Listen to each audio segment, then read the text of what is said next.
말씀지기 모병드 간사입니다. C.S. 루이스가 이런 말을 했습니다.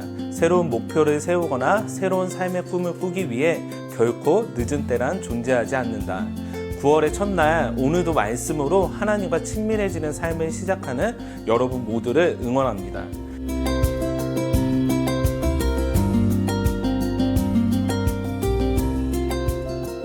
여호수아서는 하나님이 아브라함에게 말씀하셨던 가나안 땅을 내 후손에게 주겠다는 약속이 성취되어지는 과정을 기록한 책입니다.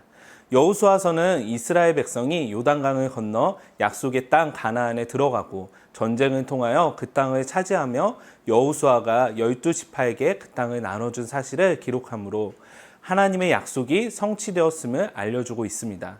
또한 이스라엘이 가나안 땅을 점령할 수 있었던 것은 그들의 군사력이 아니라 약속의 신실하신 하나님의 주권과 은혜로 말미암은 것이었다는 사실을 가르쳐 줍니다. 이는 이스라엘 백성들로 하여금 하나님만을 섬기고 그분의 뜻대로 살도록 하기 위함이었습니다. 여호수아서는 크게 네 부분으로 구성되어 있습니다.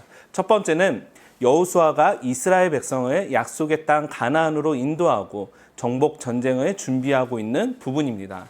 여호수아는 모세가 그랬듯이 이스라엘 백성들에게 하나님의 율법에 순종할 것을 요구하고 가나안 땅에 정탐꾼을 보낸 후 백성들을 이끌고 요단강을 건넙니다. 그곳에서 백성들에게 할례를 행하고 가나안에서 첫 유월절을 기념합니다. 두 번째는 저기에 찬 가나안 족속들을 만나 전투를 벌이며 정복 전쟁을 하는 부분입니다. 앞부분에서는 여리고성과 아이성 전투를 자세히 소개하고 있습니다. 이 두 전투에서 하나님의 신실하심과 이스라엘의 불순종을 대비하고 있는데 하나님의 말씀에 순종하는 것이 전쟁의 승리의 비결임을 강조하고 있습니다. 뒷부분에는 수년간에 걸친 전투의 짧은 요약이 이어집니다. 세 번째 부분은 수년간의 전쟁 후 나이가 든 여호수아가 하나님의 말씀대로 가나안 땅을 12지파에게 분배하고 있는 부분입니다. 이것은 아브라함에게 하신 하나님의 약속이 성취되는 부분으로 이스라엘 백성에게는 매우 중요한 의미가 있습니다. 마지막 네 번째 부분은 여호수아가 백성들에게 전하는 고별 설교를 기록하고 있는 부분입니다.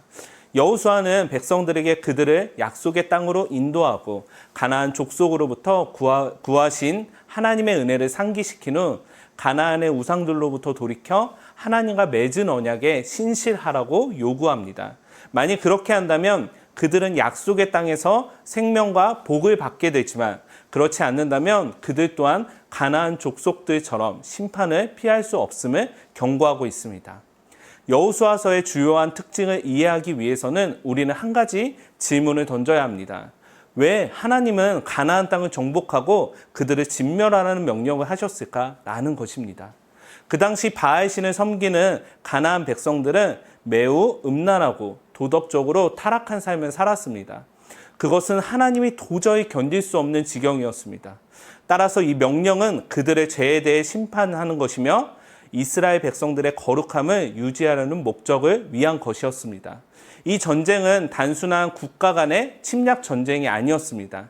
하나님이 직접 싸우시는 전쟁이었고 가나안에 대한 심판이며 하나님의 공의를 만천하에 선포하는 전쟁이었습니다. 그렇게 전쟁의 승리의 비결은 군사력이나 무기의 강함에 있지 않았습니다.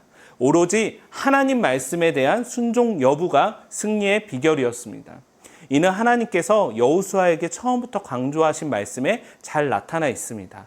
여호수아서 1장 8절을 보면 이 율법책을 내 입에서 떠나지 말게 하며 주야로 그것을 묵상하며 그 안에 기록된 대로 다 지켜 행하라. 그리하면 내 길이 평탄하게 될 것이며 내가 형통하리라. 율법을 지켜 순종하면 하나님께서 모세와 함께 하셨던 것처럼 여호수아와도 함께 하시겠다고 하신 약속입니다. 여호수아서는 바로 이것이 전쟁의 승리의 비결임을 가르쳐 주기 위해 쓰여진 것입니다. 하나님의 거룩한 전쟁으로 불리는 가나안 정복 전쟁을 통해 하나님은 죄를 철저하게 진멸하기를 원하시는 그 의지를 분명하게 확인시켜 주십니다. 이는 오늘날 우리들에게도 죄악된 세상을 살아가면서 어떤 자세로 죄와 싸워야 할지 그 기준을 분명하게 제시해 주고 있습니다. 이스라엘 백성들에게 믿음을 따라 하나님의 말씀에 순종할 것을 원하신 하나님은 오늘날 더욱더 죄악이 가득한 시대를 살아가는 우리에게도 동일하게 말씀하고 계십니다. 여호수아서를 묵상하며 오늘날 죄악이 가득한 세상 속에서 벌어지는 이 영적 전쟁 가운데 우리의 힘으로 이것을 이길 수 없지만 전쟁의 승리자이신 하나님만을 의지하며 그분을 믿고 나아갈 때 승리를 경험하는 여러분 모두가 되시기를 기도합니다. 샬롬.